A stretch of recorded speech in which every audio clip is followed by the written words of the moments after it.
కూతురి పుట్టినరోజు సందర్భంగా గాయత్రి వృద్ధాశ్రమంలోని వృద్ధులకు గిఫ్ట్స్ పంచడానికి వచ్చింది. ఆశ్రమ మేనేజర్ గదికి వెళ్ళి తను వచ్చిన విషయం గురించి చెబుతుంది. అంతలో ఆశ్రమంలో పనిచేస్తున్న ఒక ఆవిడ వచ్చి, సార్, 10వ నెంబర్ గదిలో ఉన్న లక్ష్మి ఆశ్రమం నుండి పారిపోయింది అని చెప్పింది. అవునా? 2 సంవత్సరాలుగా ఇక్కడే ఉంటుంది. సంతోషంగానే ఉంది కదా, ఎందుకు పారిపోయింది అన్నాడు మేనేజర్ ఆశ్చర్యంగా. అసలు లక్ష్మి ఎవరు? 2 సంవత్సరాల నుండి సంతోషంగా ఆశ్రమంలో ఉంటున్న లక్ష్మి ఈరోజు ఆశ్రమం నుండి పారిపోవడానికి గల కారణం తరువాతి కథలో తెలుసుకుందాము. అందరికీ నమస్కారం. తెలుగు వాయిస్ ఛానల్కి స్వాగతం. ఈనాటి మన కథ వృద్ధాశ్రమం నుండి పారిపోయిన తల్లి. సమయం రాత్రి 12 గంటలు. ఇంటి హాల్లో అటూ ఇటూ చాలా టెన్షన్తో తిరుగుతూ ఉంది గాయత్రి. మనసులో ఎన్నో ఆలోచనలు. పదే పదే కిటికీ దగ్గరికి వెళ్ళి చూస్తుంది. బయట బలమైన గాలి వీస్తోంది. పెద్ద వర్షం కురిసే సూచనలు కనపడుతున్నాయి. కిటికీల కర్టెన్లు మూసేసి తలుపులు గడియ పెట్టేసి ఫోన్ కోసం వెతికింది. కంగారులో ఫోన్ ఎక్కడ పెట్టిందో మర్చిపోయింది. ఇల్లంతా వెతికిన ఆవిడకు చివరికి వంటగదిలో ఫోన్ దొరికింది. పెద్ద కూతురు నళినికి ఫోన్ చేసి శశి గురించి అడిగింది. నళిని, శశి నీ దగ్గరకు వచ్చిందా అని. లేదమ్మా, రాలేదు. ఏమైంది? అంతా బాగానే ఉంది కదా అడిగింది నళిని. అంతా బాగానే ఉంది. శశి ఇంకా ఇంటికి రాలేదు. సరేలే, పల్లవికి ఫోన్ చేసి అడుగుతాను. ఉంటాను అంటూ ఫోన్ పెట్టేసి 2వ కూతురు పల్లవికి ఫోన్ చేసింది తల్లి. పల్లవి, శశి వచ్చిందా అని అడిగింది. లేదమ్మా, రాలేదు. ఏమైందమ్మా అడిగింది పల్లవి. ఏముంది, రోజులాగే ఈరోజు శశి ఆలస్యం చేసింది అంటూ సరేలే ఉంటాను అంటూ ఫోన్ పెట్టేసింది తల్లి. వెంటనే శశి మెసేజ్ వచ్చిందేమో అని చూసింది. కానీ శశి నుండి మెసేజ్ ఏదీ రాలేదు. సమయం గడిచే కొద్దీ గాయత్రికి కాళ్ళు చేతులు వణుకుతున్నాయి. శశిని ఇవాళ మాత్రం వదలను. రోజూ ఇదే తంతు. ఇంట్లో ముసల్ది వేచి చూస్తుంది. తొందరగా పని ముగించుకొని ఇంటికి వెళ్దామనే ఉండదు తనకి అనుకుంటూ టీవీ పెట్టింది. నగరంలోని చాలా చోట్ల ఉదయం నుండి వర్షం కురిసిందని టీవీలో చూసి మరింత కంగారు పడింది గాయత్రి. అంతలోనే డోర్ బెల్ మోగింది. వెంటనే గాయత్రి వెళ్ళి తలుపు తెరవగా ఎదురుగా కూతురు శశి నిలబడింది. బయటి వర్షానికి బాగా తడిసిపోయింది. ఇంటి లోపలికి వచ్చిన కూతురిని, శశి, సమయం 12 అవుతుంది, ఇంత లేటుగా ఇంటికి రావడం అంటూ చేతికి టవల్ అందించింది గాయత్రి. అమ్మా, అసలు జరిగిన విషయం తెలుసుకోకుండా అరుస్తావెందుకు? నేను వెళ్ళి ఫ్రెష్ అయి వస్తాను. కాస్త అల్లం టీ ఇవ్వమ్మా అన్నది శశి. సరే అంటూ గాయత్రి వంటగదికి వెళ్ళి 10 నిమిషాలకు కూతురికి టీ తీసుకొచ్చింది. ఎందుకు ఇంత లేట్ అయ్యిందని కూతురిని ఇంకోసారి అడిగింది. అమ్మా, సాయంత్రం బయట మబ్బులు కమ్ముకున్నాయి. వర్షం పడేలా ఉందని త్వరగా హాస్పిటల్ నుండి బయలుదేరాను. నేను ఇంటికి తిరిగి వస్తున్నప్పుడు ఆస్పత్రికి కొద్ది దూరంలో చాలామంది జనం గుమిగూడారు. రోడ్డుపైన ఏదో యాక్సిడెంట్ జరిగింది అనుకున్నాను. ఇంటికి వచ్చేద్దామని బయలుదేరాను. కానీ ఒక డాక్టర్గా ఎవరికన్నా సహాయం అవసరం ఉంటుందేమో అని కారును అటువైపు తీసుకెళ్లమన్నాను డ్రైవర్ని. దగ్గరగా వెళ్ళి చూశాను. అక్కడ ఒక వృద్ధ మహిళ రోడ్డుపై స్పృహ తప్పి పడిపోయి ఉంది. చుట్టూ జనం. ఆవిడ గురించి ఒక్కొక్కరు ఒక్కో మాట మాట్లాడుతున్నారు. అసలు ఎవరు ఈవిడ? అప్పుడే గుంపులో నుండి ఒక వ్యక్తి, ఏమోనండి, నేను దగ్గరలోని షాప్లో పనిచేస్తాను. ఇంటికి వెళ్తున్నప్పుడు ఈవిడను ఇక్కడ స్పృహ తప్పి పడిపోయి ఉండడం చూశాను అన్నాడు ఇంకొకతను. ఆ సమయంలో నేను ఆవిడ దగ్గరగా వెళ్ళి ఆవిడను తట్టి లేపడానికి ప్రయత్నించాను. కానీ ఆవిడ స్పృహలోకి రాలేదు. వెంటనే హాస్పిటల్కి ఫోన్ చేసి స్ట్రెచ్చర్ తీసుకురమ్మన్నాను. వెంటనే ఆ వృద్ధురాలిని హాస్పిటల్కు తీసుకెళ్లాము. వెంటనే ఆవిడకు చికిత్స మొదలుపెట్టాము. గ్లూకోజ్ బాటిల్ ఎక్కించాము. ఆ తర్వాత కొన్ని ఇంజెక్షన్ కూడా ఇచ్చాము. అప్పుడు ఆవిడకు మెలకువ వచ్చింది. ఆవిడ నన్ను చూసి, ఎవరమ్మా నువ్వు? అసలు నేనెక్కడున్నాను అని అడిగింది. మీరు రోడ్డు మీద పడిపోయారు. అందుకే మిమ్మల్ని ఆస్పత్రిలో చేర్చాము. మీ వాళ్లకు కబురు చేస్తాము, వివరాలు తెల్పమని అడిగాము. ఉదయం నుండి ఏమీ తినలేదు, చాలా ఆకలిగా ఉంది, తినడానికి ఏదన్నా ఉంటే ఇవ్వమ్మా అన్నది ఆ వృద్ధురాలు. వెంటనే హాస్పిటల్ క్యాంటీన్ నుండి జ్యూస్ మరియు భోజనం తెప్పించి ఇచ్చాము. ఆకలిగా ఉన్న ఆవిడ తొందరగా తినేసింది. అమ్మా, మీరు చాలా నీరసంగా ఉన్నారు, 2-3 రోజులు హాస్పిటల్లోనే ఉండండి. మీరు చాలా బలహీనంగా ఉన్నారు. మీరు పూర్తిగా కోలుకునే వరకు మీరు ఎక్కడికి వెళ్ళవలసిన అవసరం లేదు. మీకు కావలసినవన్నీ ఇక్కడ సిబ్బంది చూసుకుంటుంది అన్నాను. నాకు మీ ఇంటి చిరునామా మరియు మీ పిల్లల ఫోన్ నెంబర్ ఇవ్వండి, నేను వారికి కాల్ చేస్తాను, వాళ్లకు విషయం తెలియజేస్తాము అన్నాను. ఇంటి గురించి మాట్లాడగానే ఆ వృద్ధురాలు కన్నీళ్లతో, కడుపులో పుట్టిన నా పిల్లల వల్లనే నేను ఈరోజు ఈ పరిస్థితిలో ఉన్నాను, కడుపు నింపుకోవడానికి రోడ్డు మీద పడ్డాను అన్నది. కానీ వాళ్ళకి విషయం తెలియజేయాలి కదా, ఫోన్ నెంబర్ ఉంటే చెప్పండి అని అడిగాము. నాకు ఎవ్వరి నెంబర్లు గుర్తులేవు అన్నది వృద్ధురాలు. అప్పుడే నేను వాచ్ చూశాను. సమయం 11:30 అయ్యింది. బయట చూసేసరికి చీకటిగా ఉంది, వర్షం వచ్చేలా ఉంది. సరే, నేను ఇంటికి వెళ్తున్నాను, మళ్ళీ రేపు మిమ్మల్ని వచ్చి చూస్తాను. ఇక్కడ మిమ్మల్ని చూసుకోవడానికి చాలామంది సిబ్బంది ఉన్నారు అని నేను బయలుదేరి వచ్చాను. అందుకే ఇంత ఆలస్యమైంది అని చెప్పింది శశి. అది సరే కానీ అమ్మా, నువ్వు ఉదయం ఆశ్రమానికి వెళ్ళావా అడిగింది శశి. వెళ్ళాను శశి. అక్కడి వృద్ధులందరికీ గిఫ్ట్స్ ఇచ్చాను. నీ పుట్టినరోజు కాబట్టి నీ చేతుల మీదుగా ఇస్తే బాగుండేది, కానీ నువ్వేమో రోజంతా బిజీగా ఉన్నావు. కానీ నేను వెళ్ళినప్పుడు ఎవరో వృద్ధురాలు ఆశ్రమం నుండి పారిపోయిందట, అక్కడ పనిచేసిన ఆవిడ చెప్పింది అనింది గాయత్రి. అది సరే కానీ నువ్వు వృద్ధురాలిని హాస్పిటల్లో చేర్పించి చాలా మంచి పని చేశావు. నాకు ఆ ముసలావిడ గురించి చాలా దిగులుగా ఉంది. ఎంత కష్టమొచ్చిందో పాపం. ఇలా ఒంటరిగా ఇంత రాత్రివేళ తిరుగుతున్నది అంటే ఎక్కడో దారి తప్పిపోయి ఉంటుంది. వృద్ధాప్యంలో కొన్ని విషయాలు మర్చిపోతారు కదా, అందుకే తనకు తెలిసిన వాళ్ళ అడ్రస్ కనుక్కొని తిరిగి తన ఇంటికి చేర్చు అన్నది తల్లి. సరే, తప్పకుండా అలాగే చేస్తాను, నువ్వు కంగారు పడకు. అమ్మా, నా టీ పూర్తిగా చల్లబడింది, మళ్ళీ వేడి చేసుకునిరా. సరే అంటూ గాయత్రి వంటగదికి వెళ్ళింది.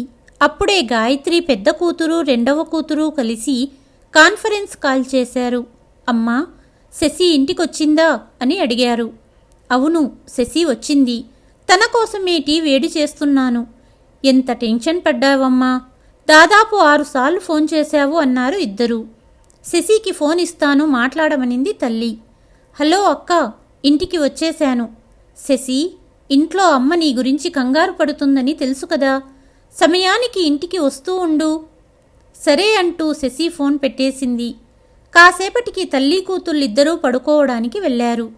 శశి అలసటతో నిద్రపోయింది, కానీ గాయత్రికి నిద్ర రావట్లేదు.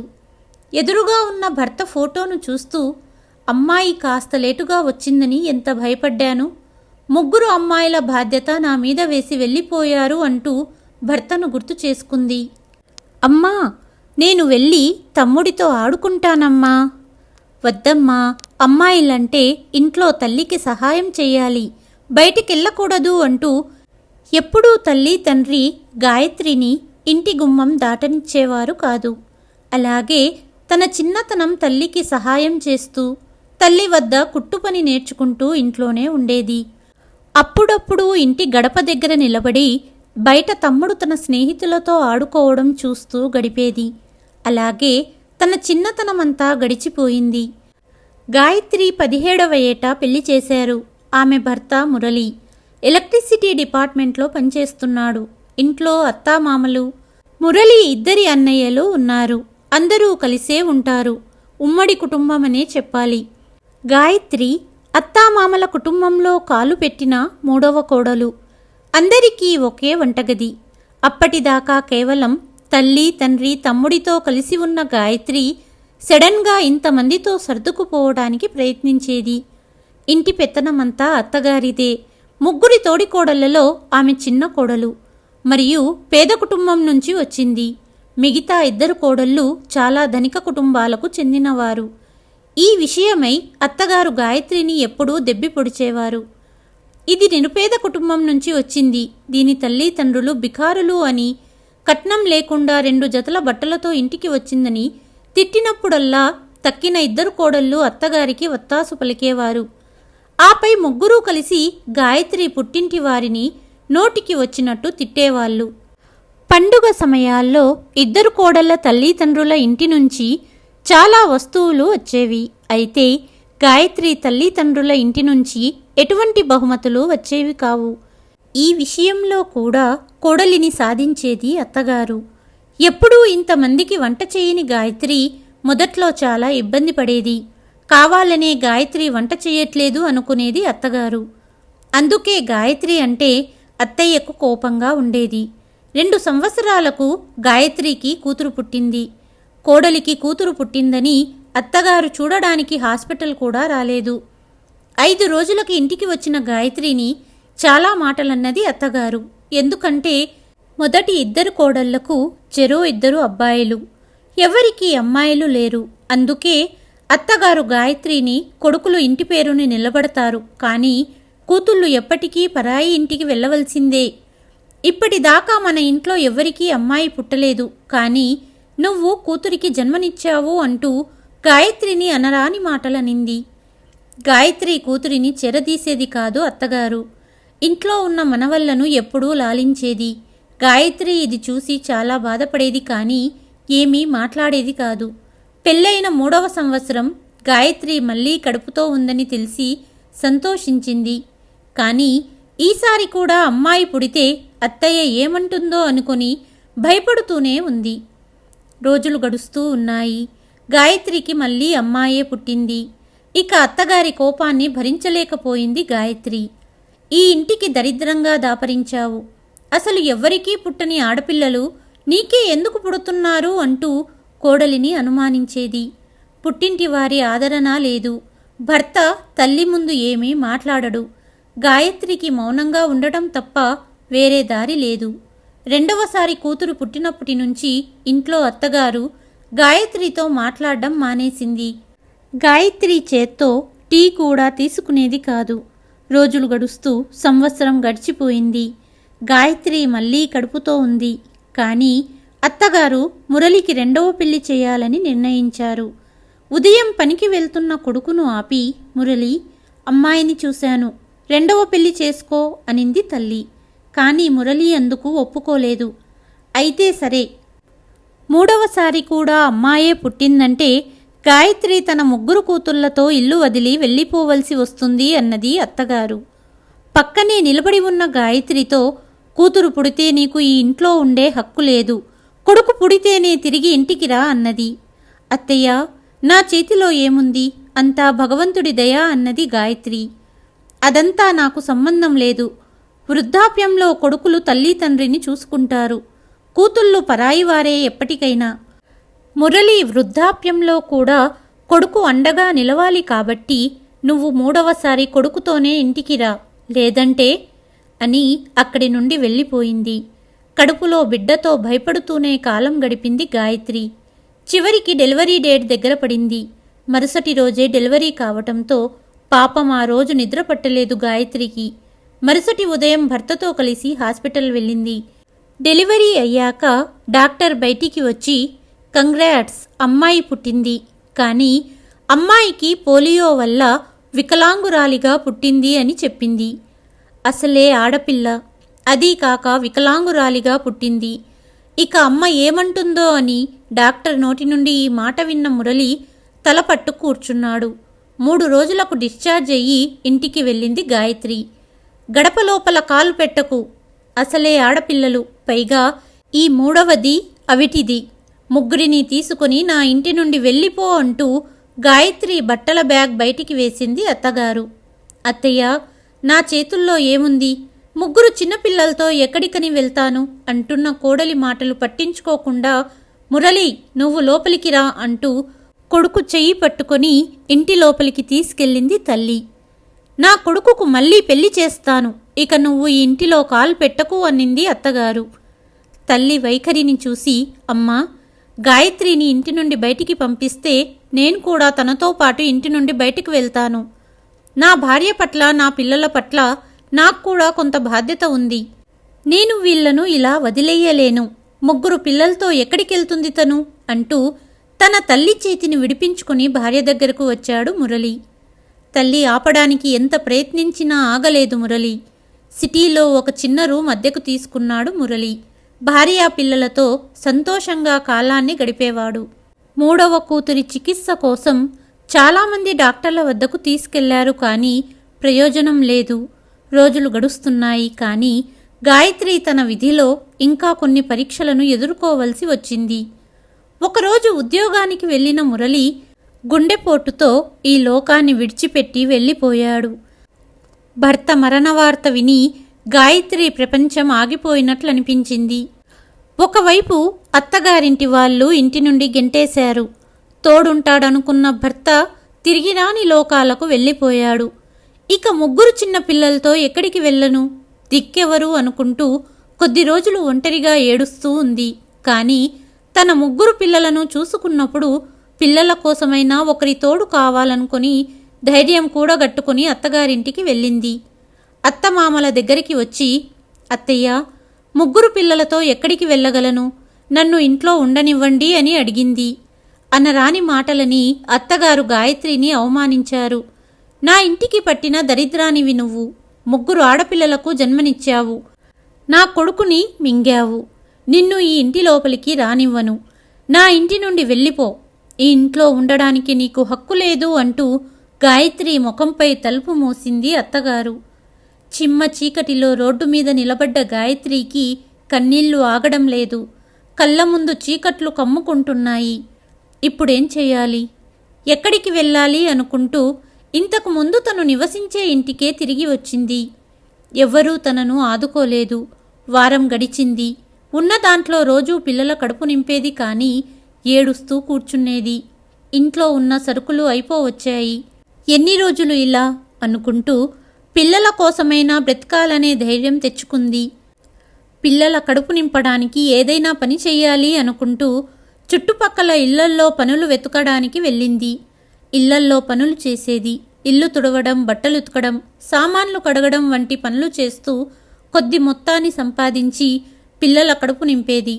కాలంతో పాటు పిల్లలు పెద్దగయ్యారు. వారి కడుపు నింపడంతో పాటు ఇప్పుడు వారిని చదివించాలి.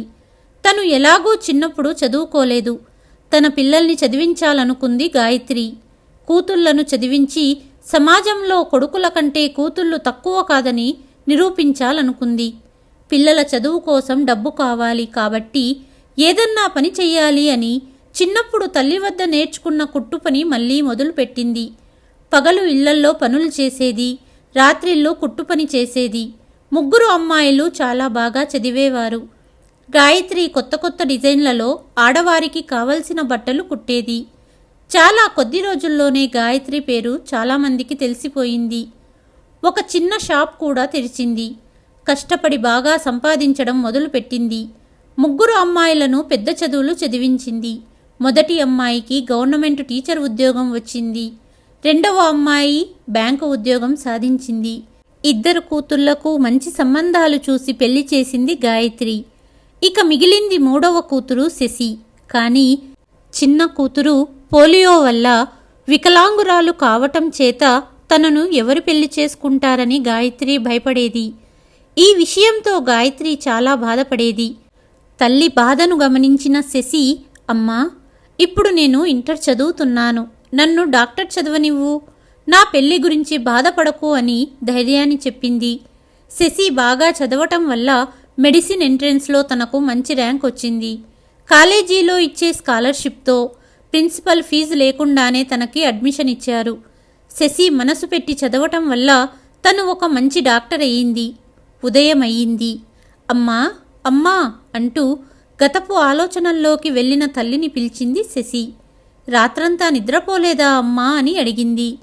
అదంతా వదిలేయ్, అది సరే, కానీ నీకు హాస్పిటల్ వెళ్ళే సమయం అయ్యింది, తొందరగా రెడీ అవ్వు, నీకు బాక్స్ తయారు చేస్తాను అంటూ వంటగదికి వెళ్ళింది గాయత్రి. తన కూతురికి టిఫిన్ సిద్ధం చేసింది. బాక్స్ తీసుకొని శశి హాస్పిటల్కి బయలుదేరింది. సాయంత్రం శశి హాస్పిటల్ నుండి తిరిగి వచ్చినప్పుడు గాయత్రి అడిగింది, శశి, నిన్న నువ్వు హాస్పిటల్లో అడ్మిట్ చేసిన ఆవిడ ఎలా ఉంది? ఆమెను తీసుకెళ్లడానికి ఆమె ఇంటి నుండి ఎవరన్నా వచ్చారా అని అడిగింది. ఆవిడ కుటుంబం గురించి ఏమైనా తెలిసిందా? అసలు ఆమె పేరేంటి? అరే అమ్మా, ఎందుకు నువ్వు అంత కంగారు పడుతున్నావు? ఆవిడ నీ చుట్టాలావిడలా వివరాలు అడుగుతున్నావు? అమ్మా, ఆవిడ కుటుంబం నుండి ఎవరూ ఆవిడను తీసుకెళ్లడానికి రాలేదు. ఆమె సమీపంలోని వేంపెంట గ్రామానికి చెందిన నివాసి మరియు ఆమె పేరు ఉప్పలపాటి లక్ష్మి అని చెప్పింది శశి. ఆవిడను కొడుకు కోడళ్ళు ఇంటి నుండి గెంటేశారట. ఆవిడ ఎక్కడుంటుంది వివరాలు చెప్పడానికి ఇష్టపడట్లేదు. ఉదయం నుండి తిండి లేక కళ్ళు తిరిగి పడిపోయింది, అంతే. ఇంటి పేరు ఇంకొకసారి చెప్పమన్నది గాయత్రి. ఉప్పలపాటి లక్ష్మి. అమ్మా, నీకు ఆ పేరుతో ఎవరన్నా తెలుసా అడిగింది శశి. లేదు, కానీ ఒకసారి నేను ఆవిడను కలవాలనుకుంటున్నాను. అమ్మా, నువ్వు హాస్పిటల్ వచ్చి మరీ ఈవిడను ఎందుకు కలవాలనుకుంటున్నావు? గాయత్రి ఆలోచనలో పడింది. శశి, నీకు విషయమంతా రేపు చెబుతాను. నన్ను నీతో పాటు రేపు హాస్పిటల్ తీసుకెళ్ళు అన్నది గాయత్రి. సరే అంటూ శశి నిద్రపోయింది. గాయత్రికి రాత్రంతా నిద్ర పట్టలేదు.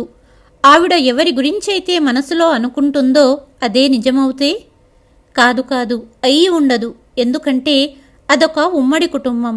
ఈవిడను ఒంటరిగా ఎలా వదిలేస్తారు? ఇలా ఎన్నో ఆలోచనలతో గాయత్రికి నిద్ర పట్టలేదు. ఉదయం త్వరగా స్నానపానాదులు ముగించి హాస్పిటల్ బయలుదేరడానికి తయారయింది. అంతలో నిద్ర మేల్కొన్న శశి, అమ్మా, ఈరోజు నువ్వు నాకంటే ముందే తయారయ్యావు తెలుసా అని చెప్పింది. అయినా ఆవిడను కలవడానికి ఎందుకు తొందరపడుతున్నావు అంటూ, ఒక అరగంటలో తయారవుతాను అని శశి రెడీ అయ్యాక ఇద్దరూ బయలుదేరి హాస్పిటల్ వెళ్లారు. ఆస్పత్రిలో శశి తన తల్లికి లక్ష్మి పడుకున్న గదిలోకి తీసుకువెళ్ళింది. లక్ష్మి దుప్పటి కప్పుకొని పడుకొని ఉంది. గదిలోకి వెళ్ళి, అమ్మా, ఓ అమ్మా అని పిలిచింది శశి.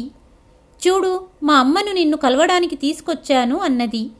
అప్పుడు కప్పుకున్న బెడ్షీట్ని పక్కకి జరిపి మెల్లగా లేచి గోడకు ఆనుకుని కూర్చుంది లక్ష్మి. గాయత్రి లక్ష్మిని చూసింది. అలాగే లక్ష్మి గాయత్రిని చూసింది. ఇద్దరూ కొద్ది సెకండ్లు ఒకరినొకరు చూసుకుంటూ ఉన్నారు. అంతలో, డాక్టర్, ఈవిడ మీ అమ్మ అని అడిగింది లక్ష్మి. అవును, ఈవిడ నా తల్లి అని శశి చెప్పింది. అత్తయ్యగారు, మీరేంటి ఈ పరిస్థితుల్లో అన్నది గాయత్రి. తల్లి నోటి నుండి ఆ మాట విన్న శశి షాక్ అయ్యింది. అమ్మా, నీకీవిడ ముందే తెలుసా అని అడిగింది. అవును శశి, నాకు బాగా తెలుసు. వాళ్ళని ఎప్పటికీ మర్చిపోలేను అన్నది గాయత్రి.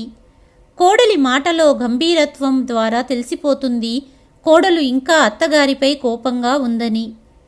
ఏ అత్తయ్య, మీ కుటుంబ సభ్యులు, మీ వంశోద్ధారకులు ఏరి? ఎప్పుడూ అనేవారు కదా, వృద్ధాప్యంలో కొడుకులు చూసుకుంటారని. ఇలాగేనా చూసుకునేది? ఏ వంశోద్ధారకుడు కోసం మీరు నన్ను ఇంటి నుండి గెంటేశారో, ఈరోజు మీ కొడుకులే మిమ్మల్ని ఇంటి నుండి తరిమేశారు. కోడలి మాటలు విన్న లక్ష్మి, అమ్మా కోడలా, ఇప్పటికే నేను నీ పట్ల చేసిన పనికి సిగ్గుపడుతున్నాను.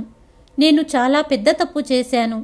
చేసిన తప్పు వల్ల నేను నీ కళ్ళల్లోకి చూడలేకపోతున్నాను. నాకు జీవించే హక్కు లేదు అని చెబుతూ లక్ష్మి కన్నీళ్లు కారుస్తుంది. గాయత్రి మరియు లక్ష్మి మాటలు విన్న శశికి ఈ ముసలి తల్లి మరెవరో కాదు, తన నానమ్మ అని అర్థమయ్యింది. అంతలోనే లక్ష్మి తన మంచం మీద నుండి లేచి గది నుండి బయటికి వెళ్తుంది. వెళ్తూ వెళ్తూ, అమ్మా గాయత్రి, నీ పట్ల చేసిన పాపానికి దేవుడు ఈరోజు నన్ను శిక్షించాడు. ఇన్నాళ్ళు కూతుళ్ళ కంటే కొడుకులు ఎక్కువ అని భావించిన నన్ను, అదే కొడుకులు రోడ్డు మీద భిక్షమడిగి నన్ను కడుపు నింపుకోమని 2 సంవత్సరాల క్రితం ఇంట్లో నుండి గెంటేశారు.